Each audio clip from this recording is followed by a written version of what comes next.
கர்த்தருடைய பரிசுத்த நாமத்துக்கு மகிமை உண்டாகட்டும். இந்த அருமையான வேலையிலும் ஆண்டவருடைய வசனம் என்னன்னு பார்க்க போறோம். எரேமியா 31 அதிகாரம் வசனம் 14. ஆசாரியர்களின் ஆத்துமாவை கொழுமையானவைகளினால் பூரிப்பாக்குவேன், என் ஜனங்கள் நான் அளிக்கும் நன்மையினால் திருப்தி ஆவார்கள் என்று கர்த்தர் சொல்கிறார். ஹல்லேலூயா. கர்த்தர் சொல்கிற வார்த்தை ஒரு வார்த்தை கூட தரையில விழுகாது. ஹல்லேலூயா. ஆண்டவர் நல்லவருங்க. அவரை மாதிரி ஒரு தெய்வம் நமக்கு கிடைக்காது. கர்த்தர் பாருங்க, இன்னைக்கு சொல்ற இந்த வார்த்தையை நம்ம புரிஞ்சுக்கணும். திருப்திப்படாத ஜென்மங்கள் நிறைய இருக்காங்க. திருப்தியே பட மாட்டாங்க பாருங்க. பெரிய பணக்காரங்களா இருப்பாங்க, திருப்தி இருக்காது. இன்னும் பணம், இன்னும் வேணும், பிசினஸ்ல போட்டு போட்டு போட்டு ஏமாந்து போய் உட்கார்ந்துருக்காங்க. எல்லாம் நொடிஞ்சு போய் ஒண்ணு இல்லாம உட்கார்ந்துருக்காங்க பாருங்க. ஏன் தெரியுமா? திருப்தி இல்லை. ஓகே, நமக்கு இவ்வளவு வந்துருச்சுல, இதுல வச்சு நம்ம வாழ்வோம், நல்லா இருப்போம் அப்படிங்கிறது கிடையாது. இன்னும் வேணும், இன்னும் வேணும். இதுதான் பண ஆசை. அதுல போய் விழுந்தவங்க எல்லாமே ஒண்ணு இல்லாம தான் போயிருக்காங்க. பண ஆசை எல்லா தீமைக்கும் வேறா இருக்கிறது. எல்லா தீங்கும் வந்துடும். அதுல குடிக்க ஆரம்பிச்சிருவாங்க. பணம் நிறைய வரும்போது வேசித்தனம் பண்ண ஆரம்பிச்சிருவாங்க. பணம் நிறைய வந்த உடனே அவங்க இதுல அதுலன்னு சொல்லி எதுல கொண்டு போய் காசை போடுறதுன்னு தெரியாம எல்லாத்துலயும் போட்டு கடைசியில ஒண்ணும் இல்லாம போயிருப்பாங்க. எத்தனை பேரை சொல்லலாம். திருப்தி இல்லை.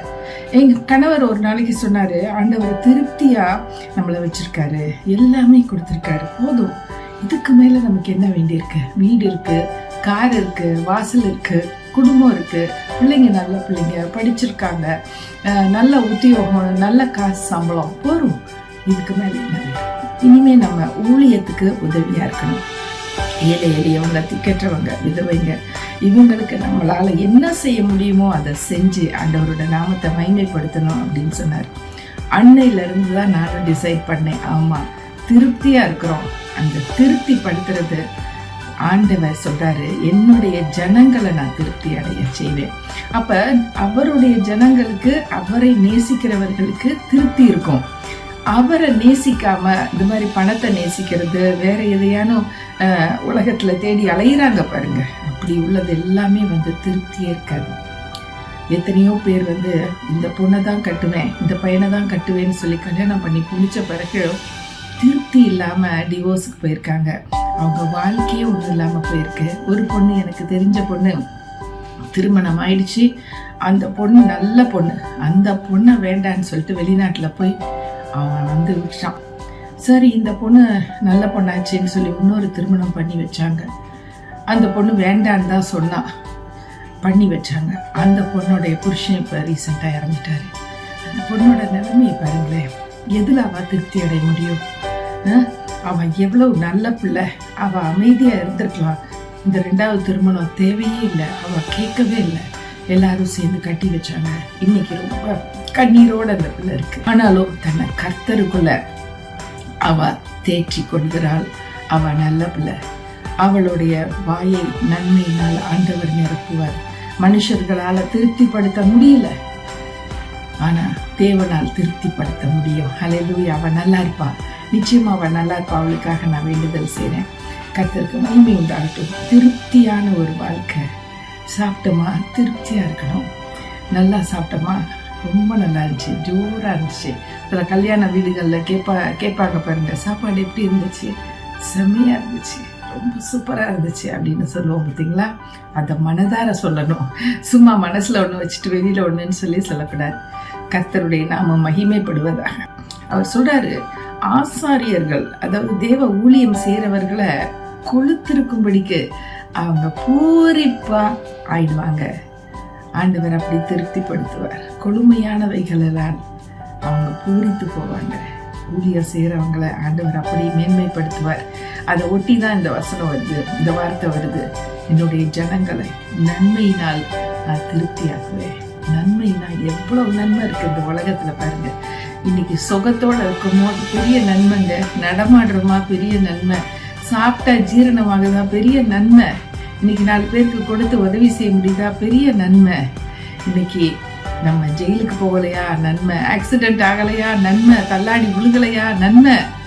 எவ்வளவு கோடி கோடி நன்மைகளை ஆண்டவர் ஒவ்வொரு நாளும் நமக்காக கொடுக்குறார். ஜீவனோட இருக்கோமோ, பலத்தோட இருக்கிறோமோ, அதே பெரிய நன்மைங்க. கர்த்தருக்கு மகிமை உண்டாகட்டும். இந்த நன்மைகள் எல்லாம் ஆண்டவர்கிட்ட இருந்து பெற்றுக்கொண்டிருக்கிறோம் பாருங்க, அதுதான் திருப்தியா இருக்கிறோம். இந்த திருப்தி மனசை பூரிக்க செய்யும். இந்த திருப்தி படுறது அதை பெற்றுக்கொண்டவங்களுக்கு தான் அதோட அருமை தெரியும். திருப்தியா இருக்கிறதுக்கு இன்னைக்கு ஏழை குடும்பத்துல கூட போதும், எங்களுக்கு கிடைச்சதா ஒரு வாய் சாப்பாடு, ஒரு கூழு, ஒரு தொட்டுக்க ஒரு ஊறுகாய் போதும், திருப்தியா இருக்காங்க. அவங்க தான் ஆசீர்வதிக்கப்பட்டவங்க. இன்னைக்கு பெரிய பணக்காரங்க திருப்தி படலை. ஐயா இது வேணாம், அது வேணாம், இது வேணாம், இதை வாங்கு, அதை வாங்கு, ஒரு கார் பதாது 5 கார் வாங்கி வச்சுக்குவோம், ஓட்டுறமோ இல்லையோ அதெல்லாம் ஸ்டேட்டஸ், இப்படிதான் இருக்கணும், 10 வீடு வச்சுக்கணும், 20 கார் வச்சுக்கணும், அப்படி வேணா அடுத்து ஒரு ஜெட் பிளேன் வாங்கிக்கலாம்.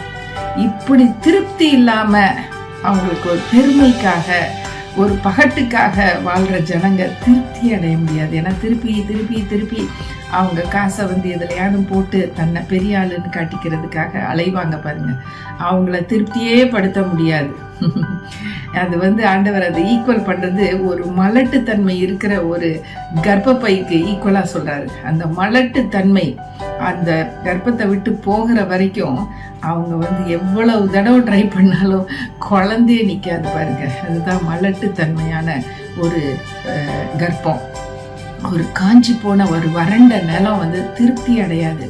எவ்வளவு தண்ணி ஊத்தினாலும் அந்த தண்ணி உள்ள இழுத்துக்கும் தவிர்த்து அது திருப்தியா போது, எனக்கு தண்ணி இனிமேல்ட்டு கொடுக்காத, நான் இனி செடி எல்லாத்தையும் என்னோட இதுல இருந்து முளைக்க வைக்கிறேன்னு அது செய்யாது. திருப்தி அடையாதவைகள் எல்லா நீதிமொழிகள்ல இருக்கு, இன்னும் நிறைய இருக்கு. கர்த்தருக்கு மகிமை உண்டாகட்டும். இந்த நாள்ல நம்ம திருப்தியோடு வாழணும். என்னதான் நமக்கு இருக்குதோ இருக்கதை வச்சு நம்ம சந்தோஷமா வாழ பழகும். அதுதான் தேவ சித்தமா இருக்கு. அதுதான் நமக்கு பெரிய ஆசீர்வாதமும் சமாதானத்தையும் சந்தோஷத்தை கொடுக்கக்கூடியதா இருக்கு. திருப்தியோடு நம்ம வாழணும். ஹல்லேலூயா.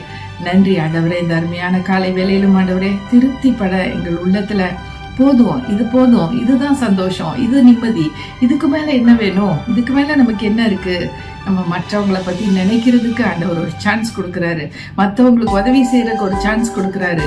அதை நம்ம செய்வோம்னு சொல்லி அப்படி செய்யும் பொழுது இன்னும் அதிகமான சந்தோஷம். மற்றவர்களை நினைத்து அவர்களுக்கு தேவைகளை சந்திக்கிறதுக்கு நம்மளை வச்சிருக்கிறாரா, அது பெரிய பெரிய சந்தோஷத்தை நமக்கு கொண்டு வரும். நம்மளுடைய பிள்ளைகளும் வாழையடி வாழையாக ஆண்டவர் ஆசீர்வதிப்பாரு.